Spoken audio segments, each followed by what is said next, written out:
大家好，我是石头。刚刚呢碰到了身后这栋房子的主人家，是一个老大爷，84岁的高龄了。他在底下有口泉眼那边洗衣服，然后门前的这块位置呢是一条小溪，常年呢都流着水。他们家的这栋房子啊，建了有将近20年左右，然后以前呢是开加工厂的。刚刚我都进去看了，整个房间这一块呢，这个厅将近是有3到40个平方，是一个非常大的厅。然后这边呢还有个卧室，这里呢还有个杂物间。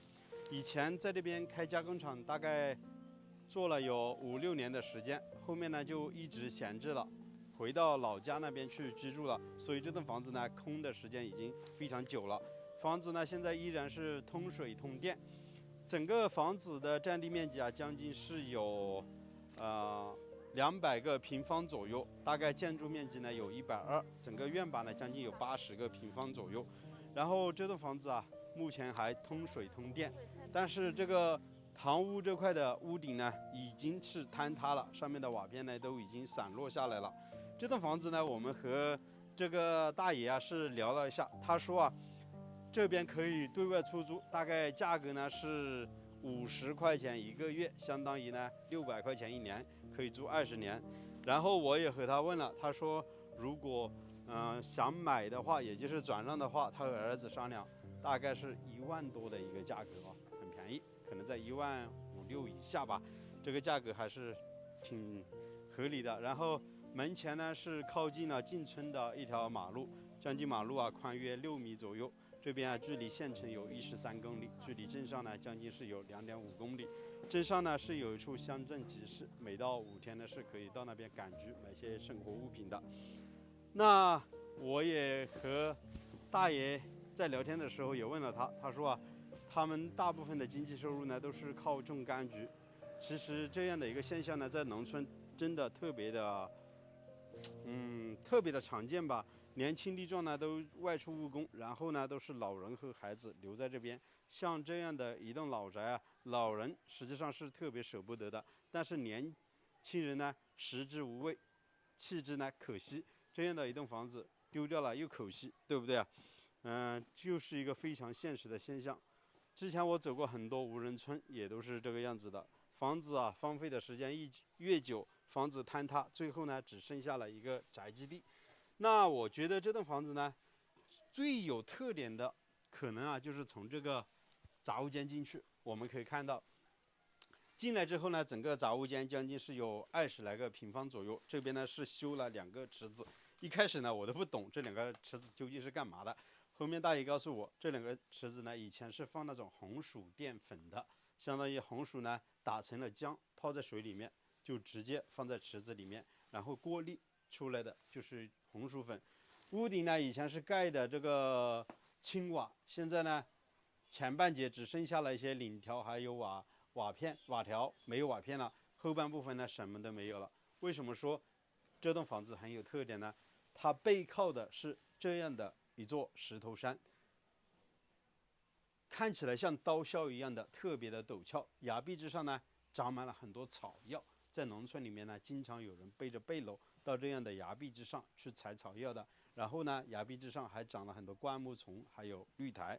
这栋房子啊，从风水角度来说，我觉得应该算是很不错的。门前小溪，对吧？背靠着大山，然后门前还有马路，交通呢也是特别的便利。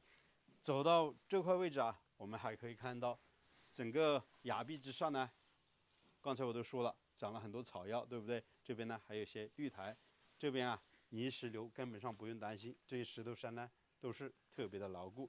然后这边呢还有一小块的地方呢，以前是他们家养鸡养鸭，关在这边的。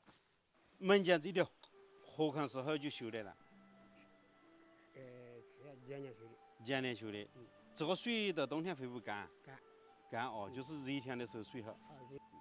以前你这个位置是开个加工厂，大概开了好多年？开了15年。15年时间。后头就没当好做，就转去了，没得这做了。转去了。哦，你这样这个房子有没有那个产权证哦？产权证我还没有，反正还没搞。还没搞哦。反正这个是你我就没下。是你的名下的房子。嗯。爷爷，你这样找房子租好多钱一年呢？你搞我都别了，但我也没法搞了，而且我这房子又烂了，你。那我们进去看下子啊。好。刚刚呢，我们是用本地的花园话和爷爷聊了会儿天。他说啊，这栋房子闲置要有7、8年的时间。以前呢，他在这边做加工厂，在里面呢是加工那些玉米粉啊那些的。然后房子闲置的时间比较长了，他们家呢还有另外一栋房子。他说啊，这栋房子现在也是空着，如果有人租的话，大概500、600块钱一年的租金，可以让别人啊在这里居住，然后房子呢给他打理一下就可以了。爷爷呢今年84岁的高龄了，但是身体呢依然非常的好。我们也可以看到他们家的这栋房子啊，这个厅还是挺宽的。这个客厅将近是有多少个平方啊？100多个平方。100多个平方，相当于整栋房子的建筑面积。我看了一下，有1个房间，1个客厅。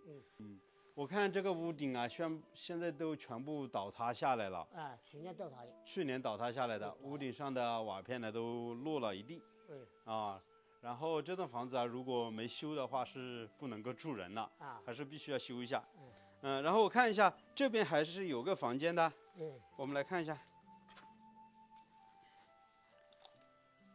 这个房间还好一些，上面呢应该还没有漏雨。我前年子才剪的瓦，最近要瓦断了。前年你才检修的瓦片。这个房间呢将近是有20来个平方左右。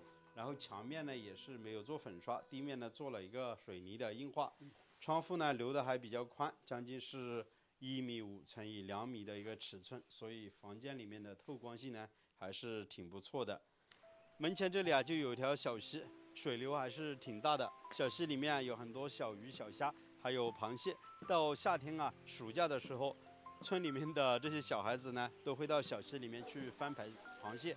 然后门前呢很多这个橘子树，我们也可以看到整栋房子门前呢明堂是特别的开阔的，然后对面呢零零散散的有些住户。这个地方呢实际上在平时呢人流量也比较多，然后可以买些蔬菜水果，在这里居住啊还是挺方便的。刚才我说了，大爷他们就是在底下的这口泉眼里面洗菜洗衣服，平时呢寨子里面都是在这边洗菜洗衣服的，还挺方便的。水流呢也是挺大的了。这个小镇不远处呢还有一处学校，这边呢还是可以拿快递的，生活还是挺方便。然后这边的生活成本啊，我刚刚和大爷谈了一下，他说啊也挺低的，每一年呢一家人大概也就1、2万块钱左右，基本上呢能够在农村里面可以达到一个比较理想的生活状态了。我们也可以看到整栋房子啊，其实结构还是挺不错，就是屋顶呢漏了一些雨。中间的房门呢是2道木门，两边呢都是卧室，然后砖墙呢基本上没有过多的一个装修吧。那这个时候啊，石头就想问大家了，大概是50块钱1个月，600块钱1年的租金，你们觉得这栋房子究竟如何呢？当然，如果喜欢的话，可以找到这个大爷和他再谈一谈1万多的价格，把整栋房子加上一个宅基地给他拿下来，好好的给他修缮一下，在这边居住养老，我觉得还是挺不错的。好了，那我是石头，喜欢我的视频请记得点个订阅，我们下期再见了，拜拜。